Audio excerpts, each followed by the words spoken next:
আমি ওর মা। এই ঠিক আছে ঠিক আছে। জল। Thank you aunty. কেমন আছো এখন? একটু ভালো।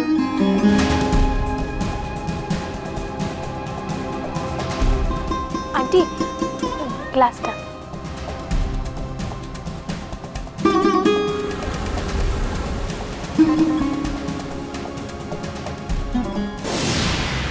যা করো তাড়াতাড়ি করে নাও, তোমার শরীর কিন্তু একদম ভালো নেই। শালিনী, এই যে তোর নোটসগুলো, এই যে এই খাতার মধ্যেই আছে সব। তুই এই বইটা চেয়েছিলিস, মনে আছে? আমাকে দাও। আর কিছু? তাহলে যাও, এবার গিয়ে শুয়ে পড়ো। কি হলো, যাও। শাইনি,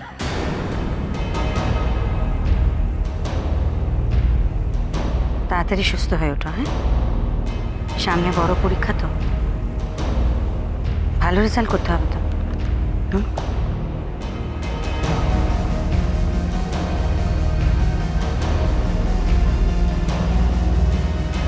চলুন। হ্যাঁ প্লিজ।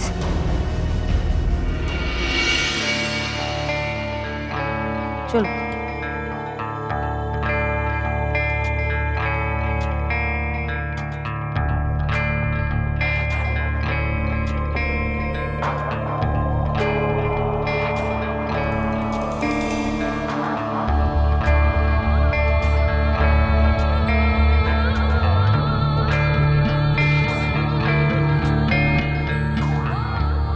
অভয়া আন্টি, আমার দাদু হারিয়ে গেছে। বাবা মা কেউ দাদুকে খোঁজার চেষ্টা করছে না, পুলিশেও খবর দেয়নি। দাদু কিছু মনে রাখতে পারে না। আমরা না খুঁজলে একা একা দাদুর পক্ষে ফেরা মুশকিল। আমি বললে মা আমাকে বকছে, কাকুদেরও বলতে দেয়নি। আমার দাদুর নাম ঋষিকেশ দত্ত, ৮০ বছর বয়স। দাদুর ছবি বইতে দিয়েছি। তুমি প্লিজ আমার দাদুকে খুঁজে দাও। কি পড়ছো দেখি না।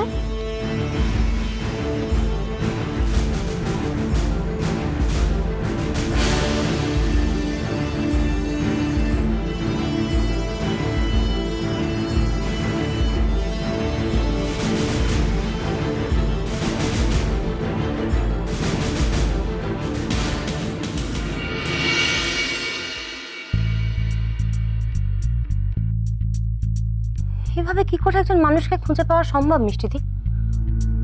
উনি কোথা থেকে হারিয়েছেন কেউ জানে না, কোথায় যেতে পারেন সেটাও কেউ জানে না। আর বাড়ির লোককে কিছু জিজ্ঞেস করা যাবে না, জিজ্ঞেস করলেই মেয়েটা ঝামেলায় পড়ে। এভাবে তুমি কি করে কাউকে খুঁজে পাবে, মানে কিভাবে সম্ভব সেটাই তো আমি বুঝতে পারছি না। কেসটা এগোবে কি করে বলো তো? কি ও মিষ্টিদি, চুপ করে আছো কেন? কি ভাবছো বলো তো? আমি ভাবছি অন্য কথা বুড়ি, যেটা সায়নীর চিঠিটা পড়ার পর থেকেই আমার মাথায় ঘুরঘুর করছে। কি? এত বয়স্ক একটা মানুষ কিছু মনে রাখতে পারেন না, হারিয়ে গেলে ওনার পক্ষে বাড়ি খুঁজে ফিরে আসা সম্ভব নয়। মানে বোঝাই যাচ্ছে উনি অ্যালজাইমার্সের পেশেন্ট, অথচ এরকম একটা মানুষ হারিয়ে গেছে, বাড়ির লোক ওনার খোঁজ করছে না কেন? তোমার কি মনে হয়? বুঝতে পারছি না বুড়ি। সায়নী চিঠিতে লিখছে যে ওর বাবা মা পুলিশে খবর দেয়নি, এমনকি ওর কাকাদেরও জানাতে দেয়নি। তার মানে ওনারাও পুরো ঘটনাটা জানেন না। আচ্ছা, সায়নীর কাকা কাকিমাও কি ওই বাড়িতেই থাকে? সেটা তো ঠিক করে বোঝার সুযোগই পেলাম না। হয়তো সায়নী বলতে চেয়েছে যে ওর বাবাও চায় না ওর কাকুরা পুলিশকে কিছু জানাক। তাই কি, নাকি অন্য কিছু? ধরো যদি ঋষিকেশ দত্তর বাস ওই বাড়িতে না হয় অন্য কোথাও হয়। ও বাড়িতে না হয়ে অন্য বাড়ি মানে? তুমি কিন্তু সবটা গুলিয়ে দিচ্ছ মিষ্টি দিয়ে। এবার তুমি কি আবার অন্য বাড়ির কোনো খোঁজ পেলে না?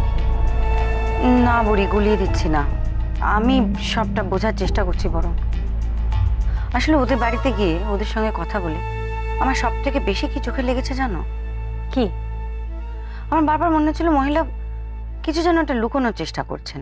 লুকোনোর চেষ্টা করছে? মিষ্টিদি, ঋষিকেশ দত্ত মারা যাননি তো? আর সেটাই ওরা লুকোনোর চেষ্টা করছে, এরকম নয় তো? কিন্তু লুকোবে কেন? বৃদ্ধ বাবা, মরে গেলে তাতে লুকোনোর কি আছে?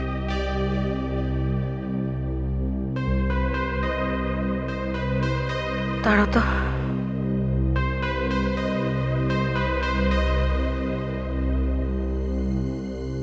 হ্যাঁ মিথিলা, শোনো, তোমার একটা হেল্প চাই। একজন বয়স্ক মানুষকে খুঁজে বের করতে হবে। ভদ্রলোকের ছবিটা আমি তোমাকে পাঠিয়ে দিচ্ছি, তুমি একটু তোমার দিক থেকে চেষ্টা করবে প্লিজ। হ্যাঁ, সে করতেই পারি, কিন্তু ভদ্রলোক কে? ওনার নাম ঋষিকেশ দত্ত। তোমার পরিচিত? না, ঠিক ঠিক পরিচিত নয়, কিন্তু সায়নী দত্ত বলে একটি মেয়ে, মানে আমার গুনগুনের ক্লাসমেট, ওর দাদু। সায়নী আমার সঙ্গে যোগাযোগ করেছে, কিন্তু সামা ওর বাবা মা কিছু বলতে চাইছেন না। তুমি কি ওনাদের কাছে গিয়েছিলে? হ্যাঁ, একবার। আসলে আমি ওনাদের বাড়ি গিয়ে বিশেষ কিছু করতে পারছি না সায়নীর জন্য। ভয় লাগছে যে আসলে যেভাবে আমার চোখের সামনেই শাসন করছে, ভয় পাচ্ছি যে আমি বেশি বাড়াবাড়ি করলে আবার মেয়েটাকে না মারধর করে। দেখো, আমি বলতে পারছি না আমি কতটা কি করতে পারবো, কারণ ওরা কোনো অফিসিয়ালি মিসিং ডায়েরি করেনি। আর তুমি যার কাছ থেকে খবরটা পেয়েছো সে খুবই ছোট, তার কাছ থেকে আর ফার্দার কিছু জানাও যাবে না, এরকম একটা প্রেশারই রয়েছে। ইন দ্যাট কেস অফিসিয়ালি আমি তোমাকে কিছু হেল্প করতে পারবো না, বাট তুমি আমাকে ছবিটা পাঠাও, আমি দেখছি কতটা কি করা যায়। ওকে, আমি ছবিটা পাঠাচ্ছি।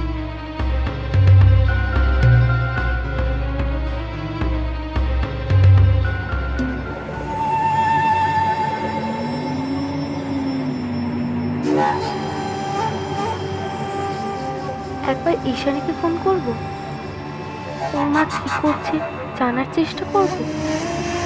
আমি জানি অভয়া আন্টি পারবে, কেউ না পারলেও অভয়া আন্টি দাদুকে ঠিক ফিরিয়ে আনবে।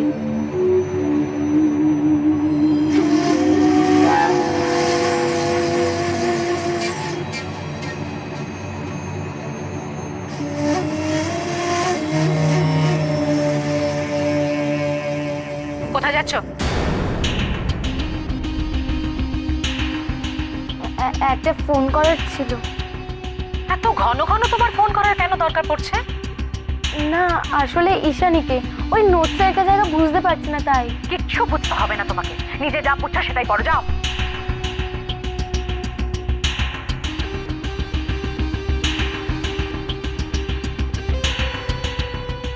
এসো না, এরপর থেকে আমাকে জিজ্ঞেস না করে একদম ফোনে তুমি হাত দেবে না, বুঝতে পেরেছো আমার কথা? কথা কানে গেছে তোমার? আর কখনো এভাবে কোনো বন্ধুকে বাড়িতেও ডাকবে না তুমি। প্রথম দিন বলে আমি ভদ্রতা দেখিয়েছি, কিন্তু এর পরের দিন এলে না, দরজা থেকে বিদায় করে দেবে, আমি বলে রাখলাম।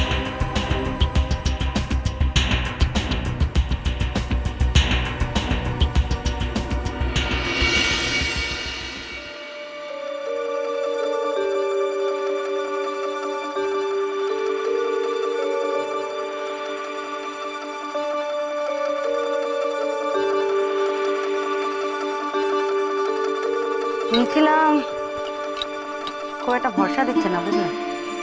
কেন বলো তো? কোনো ঠিকঠাক অভিযোগ ছাড়া ওদের পক্ষেও কিছু করাটা টাফ। আমি বুঝতে পারছি ওর দিকটা। কোনোভাবে যদি সায়নী বেরিয়ে এসে কমপ্লেন করে? না, সেটা কোনোভাবেই সম্ভব না। আমাকে ওই বাড়ির লোকের কাছ থেকেই জানতে হবে যে ওরা কি বলছেন ঋষিকেশবাবু সম্পর্কে। বা ধরো পাড়ার লোক, তারা কি বলে, লোকটাকে শেষ কবে দেখেছে। সে তো পাড়ার লোককেও জিজ্ঞেস করলে পাড়ার লোকের সন্দেহ হবে, আবার ওই বাড়িতে গিয়ে বলবে অভয় মুখার্জি খোঁজ করছে। শেষ অব্দি চাপটা হয়তো আবার দেখবে সেই সায়নীর ওপরেই এসে।